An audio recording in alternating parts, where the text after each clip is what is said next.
101.7 FM, 710 KEEL, Robert J. Wright and Aaron McCarty. Always glad to have back again United States Senator Dr. Bill Cassidy. Hey, Dr. Bill, welcome back to KEEL. How you doing today? I'm doing fantastic, Robert. How are you, man? Let's start here because there's some notes, some things I've been reading about you lately, but I want you to clarify because I don't really understand, and it's something you're working on. What is meant by the term mental health parity? What does that mean? Explain that to us, please. So when you have an insurance policy, theoretically, the insurance policy covers mental health to the same extent that it covers physical health. And this is important because the mentally ill die about 15 to 20 years as a seriously mental ill at a younger age than people do who don't have serious mental illness. But if you are able to give them that mental health service they need and integrate it with their physical health, they can have a normal life. They can, like work in a radio station. So what is the situation now that I guess you're saying a lot of policies, a lot of healthcare providers, they don't do that? That's not sort of built in. What are you trying to change? What's your plan? It's a complicated equation. There are not enough mental health providers, let me say that.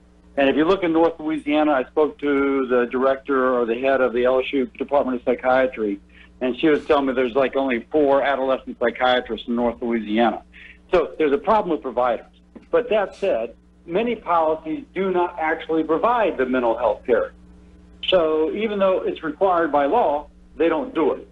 So what we're suggesting, not to put a big burden upon the insurance company, but just report, do you provide the mental health services that you're required to under law? We don't have any penalty. All we ask is that they indicate that. And in that way, the purchaser of the policy can look at it and see if the insurer is complying with the law.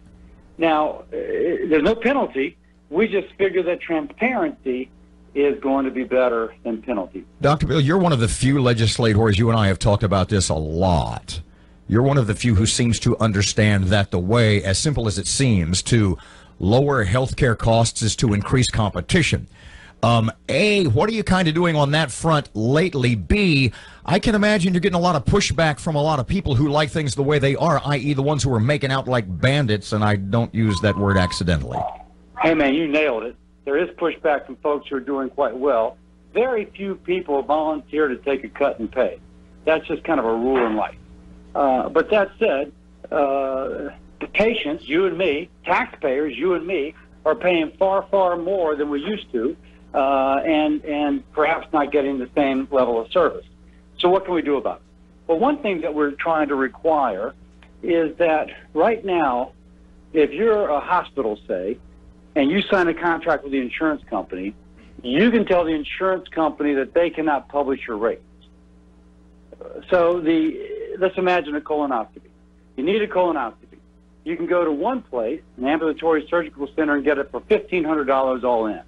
You can go to Hospital A and get it for $3,500 all in, and you can go to Hospital B and get it for $4,500. Now, they're all three in network, but unless you know the price and you have co-insurance, you don't know that it's only $150, 10% co-insurance at the ambulatory surgical center, but it's $450 if you get your colonoscopy at Hospital B. So the patient should know that. We should give the patient the power of knowing the price so that even if it's in network, she recognizes she can save money by being a smart shopper. Senator, let me ask you one more question before we have to let you go. Drug prices. I had an experience, and I told you last week, where I got a drug for $5. And you and I, we've been talking about this for so long. I'm angry now at these pharmaceutical companies, and I'm getting angry at Congress why we haven't done anything by now. Now, wait a second. You got it for $5. That seems like a deal. Well, yeah, but I mean, if I've got it for $5, why have I been paying $80 for so long for the same stuff? Well, a couple things. You may have been in your deductible, and so, you may have finally exhausted the deductible. No, I was paying cash. This was no insurance. Oh, I got you. Okay. Don't get mad at Congress. There's a lot of things to get mad at Congress about, but that's one thing that we're trying to change. If you go to Consumer Reports, about a year ago now, they had secret shoppers go buy generic medications. And it's just standard generics. And I'm saying this off the top of my head.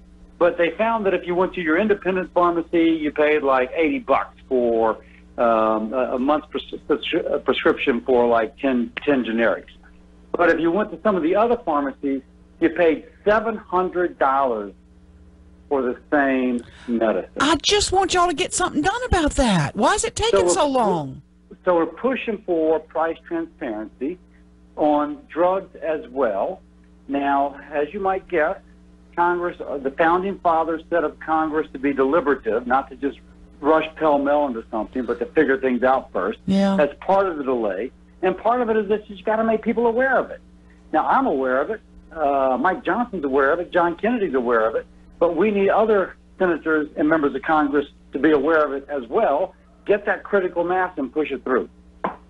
All right. Well, I'll keep hounding you about it, because I know I'm not the only one impacted by it. For one, I'm going to spend the day trying not to think about imagining a colonoscopy. But that's just me. Dr. Bill Cassidy, United States Senator Bill Cassidy, thank you for your time as always, sir. Great talking to you. Thank you. Thank you both.